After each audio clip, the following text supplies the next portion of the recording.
हे केशव, कृपया करके मेरा रथ दोनों सेनाओं के बीच ले चलो, ताकि मैं यहाँ उपस्थित युद्ध की अभिलाषा रखने वालों और शस्त्रों की महापरीक्षा जिनसे मुझे संघर्ष करना है उन्हें देख सकूं।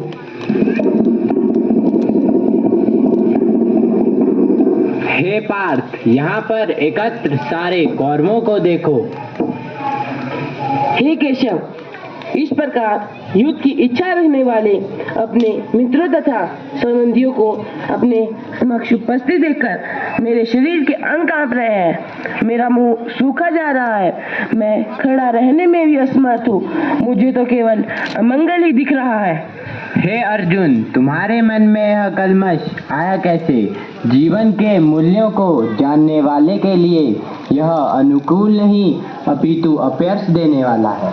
अपने कुटुंबियों को मारकर हम कैसे सुखी हो सकते हैं? ऐसे पाप कर्म में मैं क्यों प्रवृत्त हूँ? हे पृथा पुत्र, इस हीन नपुंसकता को प्राप्त मत हो। ओह, राज सुख भोगने की इच्छा से प्रेरित हम अपनों को ही मारने पर तुले हैं। हे शत्रुओं के दमन करता, हृदय की क्षुद्र दुर्बलता को त्याग कर युद्ध के लिए खड़े हो जाओ। हे मधुसूदन, मैं किस तरह युद्ध भूमि में भीष्म और द्रोण जैसे पूजनीय पर बाण चलाऊंगा? तुम उनके लिए शोक कर रहे हो जो शोक के योग्य नहीं है। जो विद्वान होते हैं वे ना तो जीवित के लिए ना ही मृत के लिए शोक करते हैं। यदि मैं सारी पृथ्वी पर निष्कंटक राज्य प्राप्त भी कर लूं, तो भी इस शोक को दूर नहीं कर सकूंगा। हे कृष्ण, मैं युद्ध नहीं करूंगा। हे कुंती पुत्र, सुख तथा दुख का क्षणिक उदय तथा कालक्रम में उनका अंतर्धान होना सर्दी गर्मी की ऋतुओं के आने जाने के समान है। हे भरतवंशी, वे इंद्रिय बोध से उत्पन्न होती है, उन्हें अविचल भाव से सहन करना सीखो। मन इंद्रियों से बढ़कर है, बुद्धि मन से भी उच्च है और आत्मा बुद्धि से बढ़कर है। हे जनार्दन, यदि आप बुद्धि को मन से भी श्रेष्ठ समझते हैं, तो फिर आप मुझे इस घोर कर्म में क्यों लगाना चाहते हैं? क्षत्रिय होने के नाते अपने विशिष्ट धर्म का विचार करते हुए तुम्हें यह जानना चाहिए कि धर्म के लिए युद्ध करने से बढ़कर तुम्हारे लिए कोई और कार्य नहीं। अविनाशी, अप्रमेय तथा शाश्वत जीवन के भौतिक शरीर का अंत अवश्यंभावी है।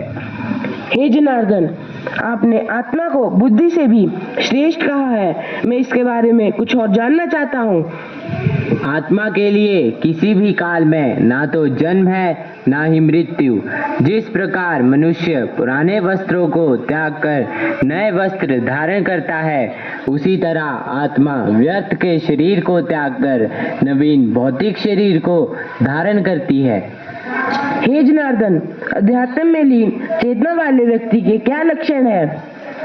नैनम छिदन्ति शस्त्राणि नैनम दहति पावक नाज्ञानम कल्यन्दापो ना शुष्यति मारुतः। यह आत्मा अव्यक्त, अकल्पनीय तथा अपरिवर्तनीय कही जाती है।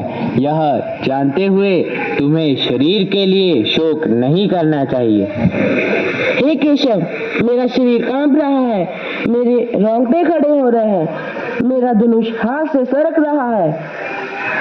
जिन जिन महान योद्धाओं ने तुम्हारे नाम तथा यश को सम्मान दिया, वे सोचेंगे कि तुमने डर के मारे युद्ध भूमि छोड़ दी है तथा वे तुम्हें तुच्छ समझेंगे। हे कुंती पुत्र, यदि युद्ध में मारे जाओगे तो स्वर्ग प्राप्त करोगे और यदि जीत जाओगे तो पृथ्वी का साम्राज्य भोगोगे। अतः दृढ़ संकल्प करके खड़े हो जाओ और युद्ध करो, क्योंकि कर्मणस्य वाधिकारस्ते मा फलेषु कदाचन मा कर्मफल हेतुर्भुर्मा ते संगे स्वकर्मणि। केवल कर्म में तुम्हारा अधिकार है। जय तथा पराजय की आसक्ति छोड़ संभाव से अपना कर्म करो। हे केशव, कर्म के बंधन से कैसे मुक्त हो सकते हैं? हे अर्जुन, अपने सारे कार्यों को मुझ में समर्पित करके मेरे पूर्ण ज्ञान से युक्त होकर लाभ की आकांक्षा से रहित स्वामित्व के किसी दावे के बिना तथा आलस्य से रहित होकर युद्ध करो। आपने जिन आध्यात्मिक विषयों का मुझे उपदेश दिया है उसे सुनकर अब मेरा मोह दूर हो गया है। हे कमल नयन, मैंने आपकी अक्षय महिमा को अनुभव किया है। हे पुरुषोत्तम, मैं यह देखने का इच्छुक हूँ कि आप इस दृश्य जगत में किस प्रकार प्रविष्ट हुए हैं। हे योगेश्वर, यदि आप मुझे अपना असीम विश्व रूप देखने में समर्थ समझते हैं तो फिर आप मुझे कृपया करके अपना असीम विश्व रूप दिखलाइए। अवश्य पात, हे महाबाहु अर्जुन, क्योंकि तुम मेरे मित्र हो, सखा हो, अतः मैं तुम्हारे लाभ के लिए ऐसा ज्ञान प्रदान करूंगा जो मेरे द्वारा दिए गए ज्ञान से श्रेष्ठ होगा, पर तुम वह रूप अपनी इन आंखों से नहीं देख सकते, इसलिए मैं तुम्हें दिव्य चक्षु दे रहा हूँ।